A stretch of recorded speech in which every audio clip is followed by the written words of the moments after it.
It was a cold February night. The weather was exactly like you'd expect it to be on a cold February night. It was the type of night where you just want to stay inside with the heater and a good drink, but I didn't have that kind of luxury. I'm the Mad Hatter. The guy over by the bookshelf with his nose in his Kindle is my partner, regular Matt. Most just call him Matt. Sometimes I call him Reg. Actually, he didn't become my partner until recently. Up until then, we were the same person. He was just me with no fashion sense, and a stick up his ass the length of Route 6. Hey, you know I can hear everything you're narrating, right? You have your own narration? Of course, it's my review too. Wonderful. Reg works for the Literary Detective Agency. Kids read enough books to kill a rainforest. I'm a cinematic private eye. I owed his agency a favor, so, in their infinite wisdom, they decided to put the two of us together for the purpose of examining and comparing cinematic adaptations of literature and the books they're based on and deciding which is better. So, as you can imagine, we have something of a friendly rivalry. Reg continues to allege that books are superior to movies, but I'm not so sure. Unfortunately, that's a hard opinion to maintain when your partner has won the last 6 cases. What I needed was a good, strong movie win. And as luck would have it, that night, I got my chance. Good morning, gentlemen. 7 o'clock at night. I trust you are well. Sorry to disturb you, but I have a case.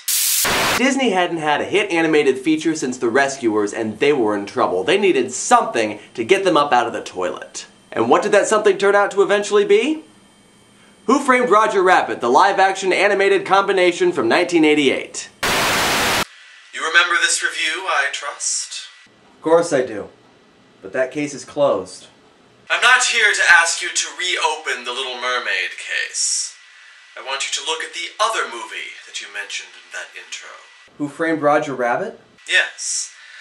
I'll bet you didn't know it was based on a book, did you? Who Censored Roger Rabbit by Gary K. Wolfe, and it's easy enough to see why most people don't make the connection.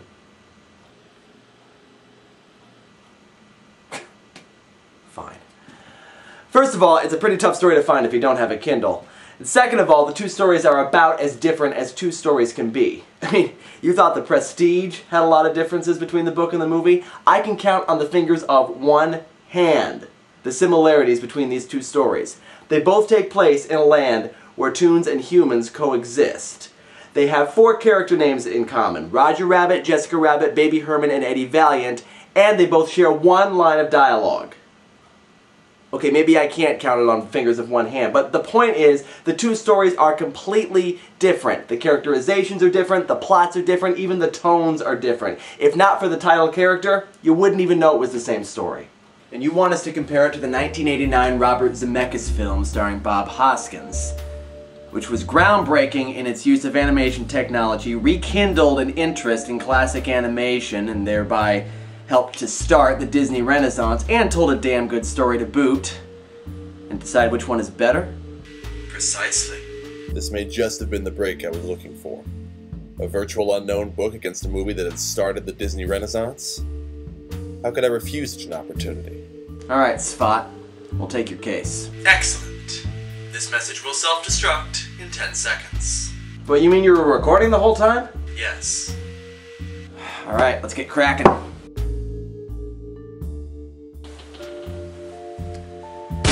Books vs. Movies case number 29.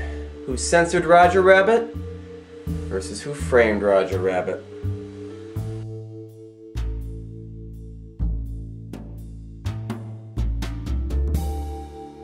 We decided to start with our biggest lead, the character whose name appears in the title, one Roger Rabbit. Though both book and movie contain famous characters from comics and cartoons, Roger Rabbit was invented purely for this story. He was fairly typical for the cartoon character. Goofy, not too bright, the type of character that generally ended up as a patsy for the wise guy's jokes. In this case, he ended up being a punching bag for Baby Herman, the hapless toddler he was trying to babysit. Disney cleverly marketed the movie by releasing 3 cartoon shorts before other movies, under the title of Maroon Cartoons. That was the movie version. The book character was altogether different. Rather than being a part of an animated cartoon, he was a part of a comic, though with basically the same plot, by all indications. My knowledge of cartoon characters was admittedly limited, so I went to see a guy who's an expert in the field. A goofball who's practically a cartoon himself. A kid by the name of Jeff. I'd known the guy for years. Comes from living in the same house and having the same parents. You get to be something like brothers. People always said we looked alike, but I didn't see it myself. At any rate, Jeff was able to provide some insight on this Roger character. What you gotta understand is that these Rogers grew up in completely different environments. The world of the movie is completely different from the world of the book. The world in the book is darker and grittier and played up less for comedy, and as such, Roger is a darker character in the book, but still having that goofiness attached to him. The Roger in the book is, by all accounts, talented, but being held back and taken advantage of. So he still values comedy and making people laugh, but it doesn't seem to be his guiding philosophy like it is in the movie. Yeah, there's also the small fact that for most of the book, Roger is dead. In addition to trying to solve the DeGrasse murder that Roger is being framed for, Eddie Valiant is also trying to solve Roger's murder, which occurred shortly thereafter. So how does a character who dies so early in the story get to be such a main character? In this world, Toons have the ability to create doppelgangers of themselves using mental energy for dangerous stunts and the like. Doppelgangers are only temporary, however. Roger created one just before he was murdered. Like Roger in every way, but unable to remember his murderer because he wasn't there at the time. Roger put a great deal of mental energy into this doppel, so it has about 2 days to live. As such, he asked Eddie Valiant for help clearing his name. Moreover, Roger always wanted to be a detective himself, and so asked to join the case. We watch him grow and develop in this way, going from a goofy bungler to being a semi-competent detective. Plus, he turns out to be more clever than Valiant gave him credit for. How do you mean? In both cases, Roger kind of sets the tone. In the movie, his philosophy about laughter provides us with a hilarious comedy. Here, though, his character is darker and definitely knows more than he's letting on, and as such, the tone is much more like a mystery. While Roger in the movie was definitely the funnier character, Roger from the book is a much juicier one. You've got his background, his life as a Toon, his troubled job and relationship, and you've got what is basically a terminal man, Rabbit, living out his life's dream in his last remaining hours, and growing some while he does it. Roger is kind of the heart of the story, and he's definitely a better and more interesting character in the book. Our next task was to look at the man who took on the Rabbit's case, Eddie Valiant. Valiant was a notorious lush in both stories. He always had a glass or a bottle in his hand, so much of his money went toward his booze that he could barely pay the bills, and he seemed to be in a constant state of inebriation. And like most private eyes, he always had his nose where it didn't belong. The man's notorious among cinematic detectives, but less so among the literary ones. Fortunately, my partner knew him. Now, he's your basic literary private eye. Alcoholic, thinks he's above the law, has a gift for outlandish metaphors, narrates what he's doing, you know the type. He gets involved with the Rabbit's case initially because the money's good. Doesn't truly become invested in it until much later in the story.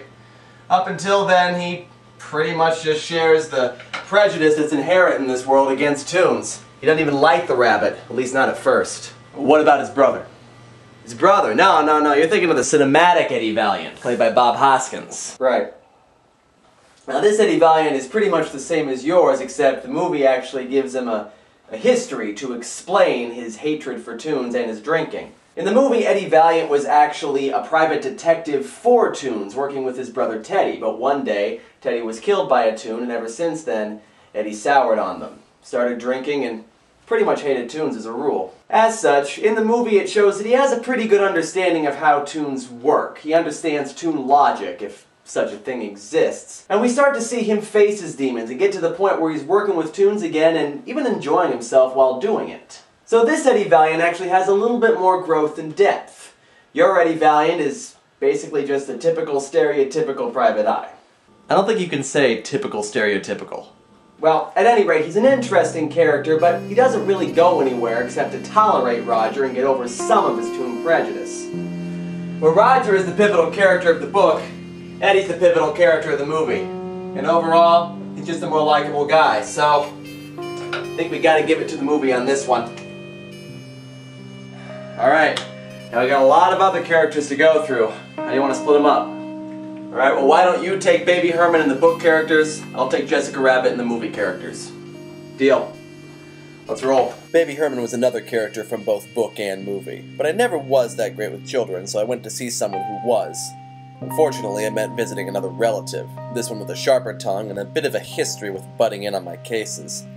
I hated to give her the satisfaction of actually asking for her help, but I didn't have much of a choice. Cassie was, of course, every bit as helpful as she had always been growing up. He's not even a real baby, you nincompoop. He just looks like one. You're saying it's a sham? What Hollywood celebrity isn't a sham? Look, Baby Herman's a grown man mentally and a baby physically. He even says so in both stories. It's the one line of dialogue they both have in common. My problem is I got a 50-year-old lust and a 3-year-old dinky. So what makes you think I know anything about him? Well, let's just say a little birdie told me. His name is Benjamin, and he can be very persuasive. Not much to tell, to be honest. He only gets one scene in the book, and he's pretty much the same filthy old man in an adorable baby's body that he is in the movie. Difference is he actually seems to like Roger in the movie, and actually stands up for him when Valiant still thinks he's the murderer. To be honest, he doesn't even make that much of an impact on your story. But thanks for introducing me to Dear Ben. He and I already have some big plans for tonight. While my partner was striking out with Dear Sis, I was on my way to see someone even less savory. I was investigating Jessica Rabbit, a red-headed bombshell who was considered by many to be the sexiest thing ever drawn on paper. I needed to talk to somebody who would have studied her carefully, come up with as much information as possible. In short, I needed boobies. Yeah, she's got him. What else can you tell me? Oh, tons. You know, if you watch the first Laserdisc release and you go frame by frame during the scene when she gets thrown out of the cab, you can actually see where the animators drew her. Got it. What can you tell me about her relationship with the rabbit? Well, in the movie, she is happily married, and she loves Roger because he's funny, I guess. But in the book, it's a totally different story. She can't stand the guy. Actually, she's a complete bitch in the book. I hit on her this one time, and I gotta tell you, man, she punches hard. And the whole two-dimensional thing, so many paper cuts. You hit on a fictional character and got turned down. I decided that the best way to handle the other characters was not to even try to examine them individually, but rather as a group. Carol Masters, the DeGreasy brothers, the other Toons, the other humans, they all serve a purpose to the story. For the most part, this story is pretty much a farce, a spoof of the noir detective genre, not unlike this review. But there's something more serious in the tone as well. This is a dark world, and there's a fair amount of tension between the Toons and the humans, not unlike the racial tensions that also existed during the time. The other characters are also dark. Almost every one of them has some character trait that makes them unlikable. And much like Roger's personality, it's because of the environment they find themselves in. The movie is a comedy, and therefore the characters are supposed to be comedic. In the book, it almost seems like everyone is against Roger and Eddie at times, but in the movie, there are a number of people who are clearly on their side. Plus, the book characters just don't stand out as much. The movie has one definite antagonist in Judge Doom, played by Christopher Lloyd, who is about as frightening as the discovery that they really are splitting the Breaking Dawn movie into 2 parts. And while the fact that Doom is behind it all is no surprise, there is a twist with his character which brings up a lot of interesting questions. Ultimately, neither book nor movie give us a supporting cast with a lot of depth. The story mainly focuses on Roger or Eddie's drama, with little focus on anyone else. The book characters don't stand out as much, and the movie characters are basically Disney characters. You've got the obvious villain, the henchman, 1 or 2 shady characters, and then everyone else is a decent guy. I think what I like about the book characters, though, is the different agendas. In trying to find the murderers, Eddie Valiant finds a whole lot of shady business dealings going on behind the scenes, and everyone stands to gain something a little different. Because of that, we get a deeper glimpse into this world. So while the characters themselves may not stand out, their role makes the story just a little bit more meaningful, while the movie characters are mostly just there for laughs. So by just a little bit, book wins. What'd you find out? Book has the better characters. Swell. We'll start hitting the books. Time to look at composition. Thanks. I'm all set. Naturally, as a mystery, plot twists are this story's bread and butter, and both book and movie have fairly intricate composition. With the book, there's just a lot going on. In addition to the murder case, you've got this comic studio with overbearing bosses, a deal with a pornography company, a fraud operation, and just a whole lot of ambition and greed, all against the backdrop of this land where Toons and humans coexist, and there is a lot of Toon prejudice. Also, you can't really say that there are any surprises in this movie. As soon as Judge Doom walks on screen, you know he's the guy who did it. You might suspect Jessica Rabbit or R.K. Maroon of being behind something, but you know that Doom's the one behind it all.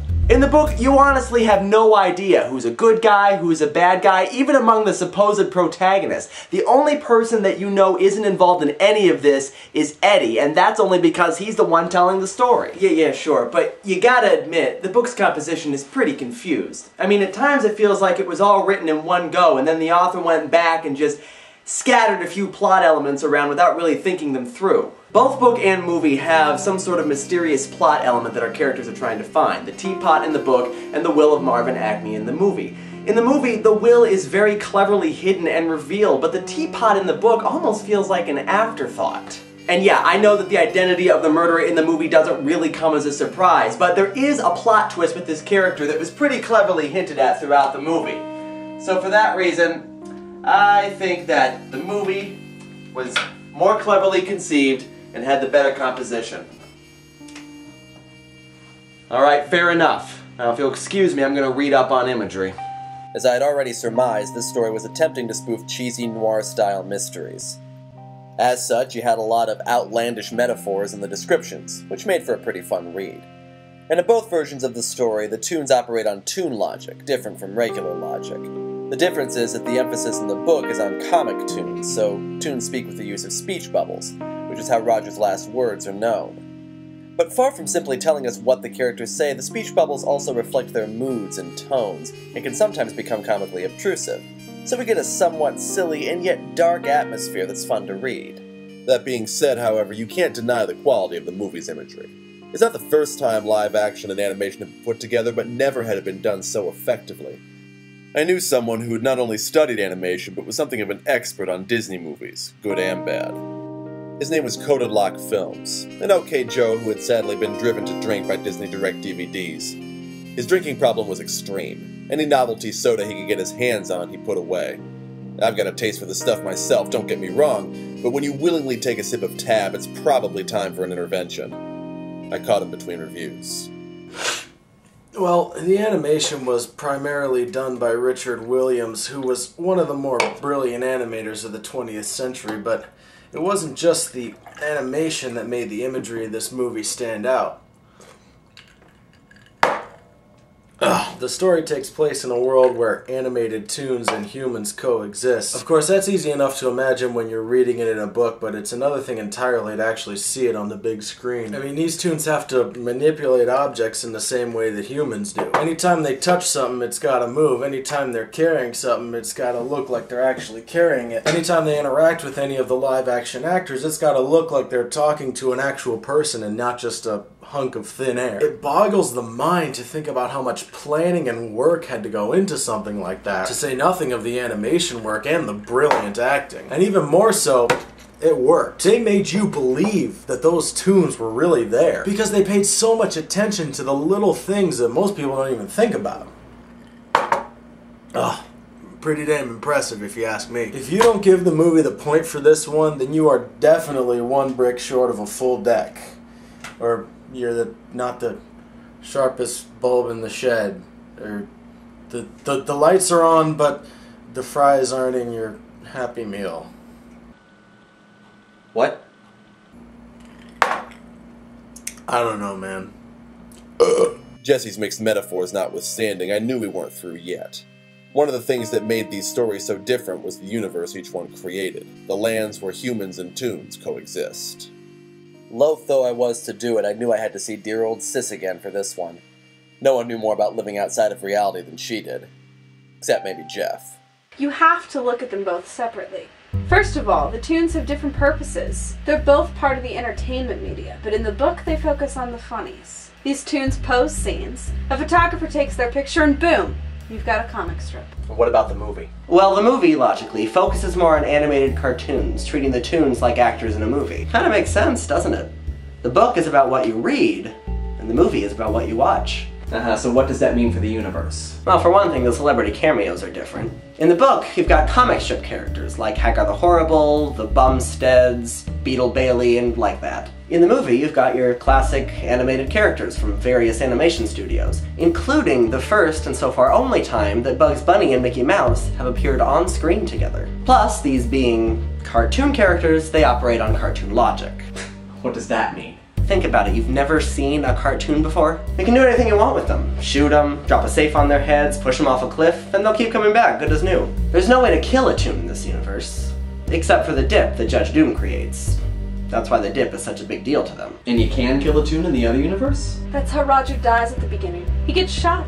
Nothing special, just shot in the chest. The difference is, in this universe, Toons have the ability to create doppelgangers of themselves. Doubles that can do the dangerous stunts for them. But they're only temporary. They dissolve once the Toon is done with them. So that's how we get Roger trying to solve the mystery of his own murder. How the Doppel stays alive for so long is never fully explained, but it makes for a compelling story. What else? Toons are a lot more accepted in the movie world. They're there to make people laugh, and they do so. The only person who really wants to wipe out Toontown is Judge Doom. In the book, folks like the DeGreases just take advantage of Toons, but in the movie, Marvin Acme and R.K. Maroon both love Toons. Things in the book's universe aren't so rosy. There are a number of references to a deep prejudice against the Toons, which is likened to racism against minorities. Toons in general, and Roger in particular, are taken advantage of, which is partially what leads to the events of the story. What do you mean? As I had already seen, the book's universe was definitely a lot darker, but it was also a lot more interesting. The movie's universe, amusing enough though it is never really explored in the way that the book's is. The natural prejudice people would feel coexisting with these zany animations isn't really touched on, though I wouldn't want to live in it. For the purposes of this review, the book's universe is better. I went back to the office to meet with my own doppelganger. The pieces were coming together, and it was time to decide which version told the better story. On the one hand, we've got a fast-paced mystery with a lot of comedy, likable, if basic characters, a well-developed plot with a satisfying conclusion, and a lot of effort put into the animation and special effects in order to make this universe real. And on the other hand, you've got a smart spoof of a noir-style mystery with a lot of intricate elements, a fairly dark storyline, colorful, if unlikable characters, a compelling character narrative from the title character, and a believable universe with some subtle commentary on natural human prejudices. How do you pick? It's like apples and oranges.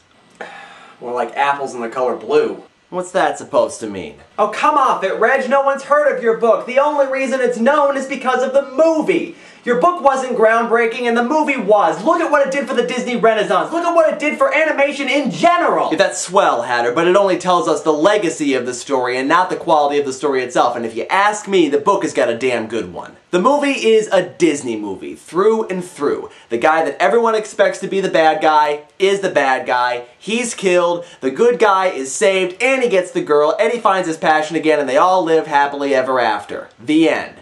Not so with the book. Don't you remember what Creeper told you about Jessica? Well, the only reason Jessica ever married Roger in the book is because of that genie. Genie?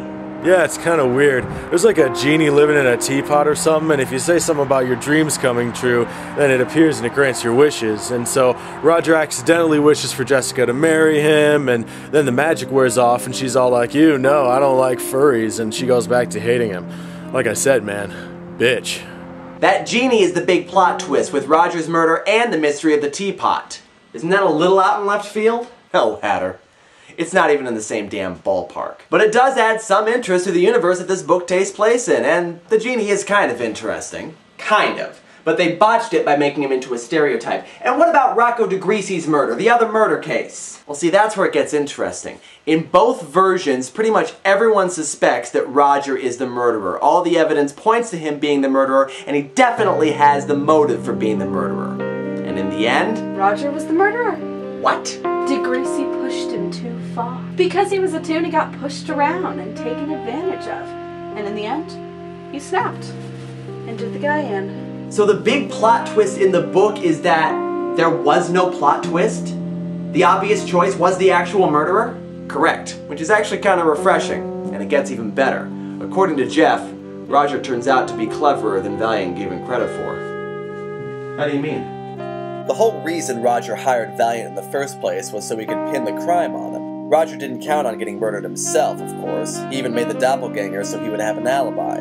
It wasn't the world's greatest plan, since so many people saw him, but for a rabbit who's supposed to be a complete idiot, it's not too bad. And it makes for a pretty poignant ending to the book as Eddie clears his friend, even though he knows he's guilty. So there's definitely a case to be made for the book. It's a good one, and it should be a lot better known than it is. I see your point, Reg. Quit calling me that. But I think I'm gonna have to go with the movie on this one. Not just because it's better put together, both from a compositional and an imagery standpoint, but just because it's clearer in a lot of ways. Look, the trouble with the book is that there is so much going on at times, it's just really hard to follow. And while it's interesting, it's not that interesting. Additionally, the thing with the genie just kind of comes out of nowhere, and the whole book in general doesn't seem to have any point, while the movie really does pay homage to the medium of animation in all its forms. And it has the whole laughter is important thing going for it too. It just tells a better story. So, when all is said and done, Reg, while the book has a lot going for it, the movie is, and ought to be, more memorable. This case is closed. Reg took his most recent loss with good grace, considering he was still ahead of me by a point, and after a celebratory drink, the two of us were ready to close another successful case and call it a day. But it never quite works out that way in our world. Alright, so, will you concede the argument that the books have had a profound impact on the genre? Yeah, sure. Alright, so why doesn't that make this another Christmas Carol case? A Christmas Carol, it was several good versions that left an impact. This one only has one set of movies, and they left a profound impact. I mean, you really want to drag Ralph Bakshi and Rankin Bass into this argument? Bakshi. Hello, boys. Not again. Just thought since you did so well with the last Disney movie, you might like to look at a few more. Also, I believe a change of genre